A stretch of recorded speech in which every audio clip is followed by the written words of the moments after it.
Bet. I ain't gonna hold you. This one right here, I probably got like one, maybe two off top. You get what I'm saying? But this is Yeah. one like that I feel like, it's gonna be the third one gonna be a little hard for me. Okay. But I'll ask you, give me 3 albums that impact your life.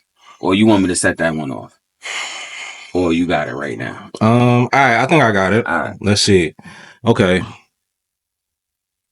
And this is just off the fly because we just came up with this before we hit record. You know what I'm saying? Like, So this is just off the top what I'm thinking about. So don't kill us in the comments. Don't kill us in the comments. What about this? Or what about that? Like, yo, y'all gotta chill. Fact. We the ones answering, right? This is our perspective, our experience. Like, let us rock. Mm-hmm. But anyway, all right. Now, 3 albums that that impacted my life. All right, one album that's very important to me in my development as a person and an artist was an album by NERD, In Search Of, right? So that album came out, I want to say maybe like 2004, something like that.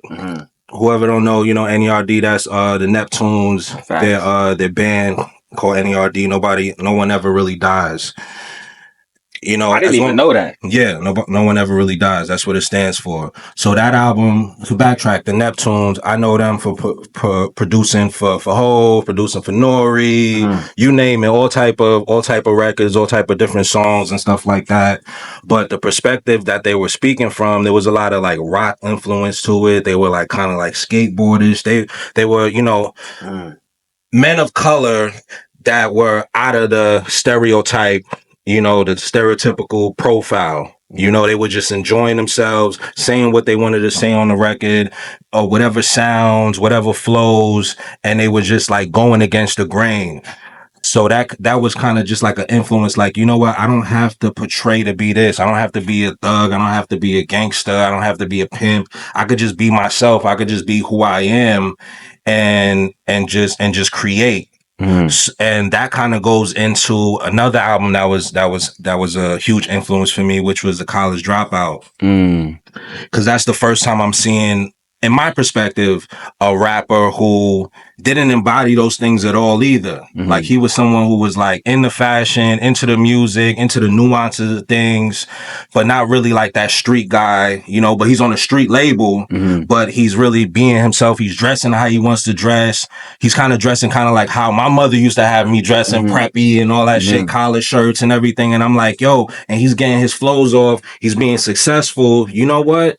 Let me lean into what I want to do. Let me speak from my perspective. Let me rap how I want to rap, and people will just accept me for what it is. So The College Dropout by Kanye West is another album that was a huge influence for me. Not an album that I really go back to and get like a lot of like replay. I play it maybe once a year or something like that. I go back for the nostalgia, but I know during that time when I'm writing my little raps, I got my notebook and I'm like, yo, people telling me, yo, your image, or what are you doing, or what kind of music you making. Seeing him was like, it gave me confidence. Seeing him made me believe that if he could do it doing him, I could do it doing me. And that was, and then it was all the way up from there. I just kept creating. So that was another one. Now, third album I'm gonna say is Life After Death by Big. Shit, the production, the sounds, sonically, his wordplay, the range of songs on the album, that is still like the North Star whenever I'm creating. Not to say that I'm trying to do what Big was doing, but like the level of quality is always like, man, how does this match up to that? Or would he fuck with what I'm doing? That's like kind of like the shit that I'll be doing. And it also kind of goes into, because I know Puff played a huge part in that album, so this is kind of like, the album is kind of like the North Star for me when it comes to creating, because I know like there was so many layers to that album, so many different factors and so many different things in that album. Is like, that's like the bar. That's like the bar. And I still feel like I got an album in me that's gonna overshadow that. And that's the challenge. I feel like that's one of the greatest hip hop albums of all time from top to bottom. There might be other ones that might have maybe a better conception, you know, a better theme, or it might be another one that's highly regarded. Like, let's say like an Illmatic, but album top to bottom, song for song, feature for feature, topic for topic, storytelling, the different elements in the stories, like just like the nuances to that shit. There's no Good Kid, Mad City without that album. And there's even clips of Kendrick saying that he was studying that shit before he went in for that for Good Kid, Mad City. And I see, and you can see it. Right. You can listen to one album and see the influence in there, but it's not like maybe necessarily subject matter wise, but like quality, what he did, you know, sonically, the orders in which he's doing it, the skits and shit like that. Like that's the North Star. So yeah, Life After Death is the North Star. So the 3 albums, NERD, In Search Of, Kanye West, The College Dropout, Notorious B.I.G., Life After Death. That's a solid 3 right there. That's a solid 3. For me, you know, I'm always gonna say this, yo, Dr. Umar, don't kill me, bro. Don't kill me, bro. Like, listen. Dr. Umar, what you about to say? Vanilla Ice? No, nigga, Eminem, nigga. Eminem. Nah, nigga. Eminem is one of them ones. Nobody can say anything about Eminem. Yeah, I just don't like his contributions. Nah, you the can't. Eminem Show to me. The Eminem Show. Like, out of all Eminem's albums, like, I love Eminem's album. I love his catalog. But the Eminem Show is like the best album of all time to me. I'm not here to debate with nobody. It ain't personal. I love it. I think what I was going through at that time, you know, I never had like the greatest relationship with my moms, given the fact that like, you know, my life story is kind of crazy, but that's a topic for another day. But I feel like the way I connected with that album, and then coming from where I was coming from, I was fresh out of just being locked up out the group home. I'm in South Shore. You get what I'm saying? Like, I used to just walk with my hoodie on, like, you know what I mean? Like, to myself and shit, because I was just coming from like a whole different background. And like Eminem really helped me get through those moments and shit, like, yo, the Sorry Mamas and all that other shit. Like, just the way he expressed himself lyrically, like, Eminem Shows to me is one of my favorite albums of all time. It's kind of like, you know, what you said about that album where you don't listen to it all the time. You just go back for nostalgia. That's how I treat like the Eminem Show. I just go back from time to time just to like feel like, damn, that kid again. You know what I mean? Like, you know, that's the first time I think I actually understood context in music.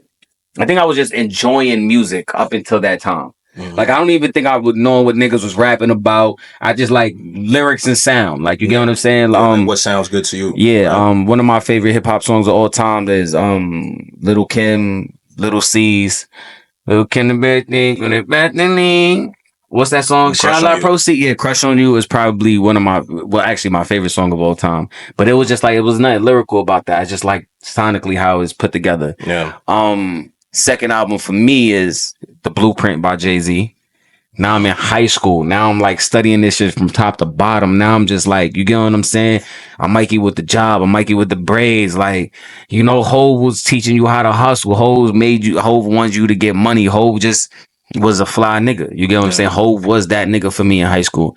So it's like Eminem, you know, Eminem Show fed into like, you know, my lifestyle, what I was going through. Jay Blueprint kind of like started to mold like how I was becoming. You get what I'm saying? Like, you know, that young fresh fly nigga and shit. And then the third one for me, I ain't gonna hold you. In my mind, I've been like having this war. Like, it's a war going on inside my mind with this one right now. You feel me? Okay. And I love both of these niggas. I might love one more than the other, but I won't say because, you know what I mean? I don't want none of them niggas knowing. But Jeezy Recession and Cameron's Purple Haze. That's a battle for me. You get what I'm saying? Yeah. Cause now it's like I'm after the J era. You get what I'm saying? Now I'm like really into myself. Like, I'm a young man. I'm 20 something and shit. Like, the way Dipset and Cameron influenced me was just like stupid crazy. Yeah. But Jeezy the Recession is probably underratedly top 5 albums of all time, bro. I can go back and listen to The Recession right now. Yeah, that's my favorite Jeezy album. And it would bring me back into 2008. Like, I remember 2008 like it was yesterday. I remember your birthday. Nigga, Obama got elected the same day of your birthday. November 4th, 2008, bro. That's how I know. Yeah. And Jeezy had The Recession album popping, bro. Yeah. You get what I'm saying? So, like, that was just like a moment in time. Like, I just could never forget. Those 3 albums just like the pillars. But I would go, if I had to pick between Purple Haze and The Recession, I'm going to go with The Recession. So my 3 would be The Eminem Show, The Blueprint, and The Recession. Nice. So again, let us know in the comments your top 3 albums or the 3 albums that influence you the most. Let's get this back and forth and start this dialogue, and then maybe we could, Run turn this it into something else. Yeah. Facts. Maybe next time we do 3 songs or 3 videos or if you got any suggestions, you know what I mean? What's your favorite anything and shit? You know what I mean? We here to do it. It ain't personal and shit. Yeah, it ain't personal.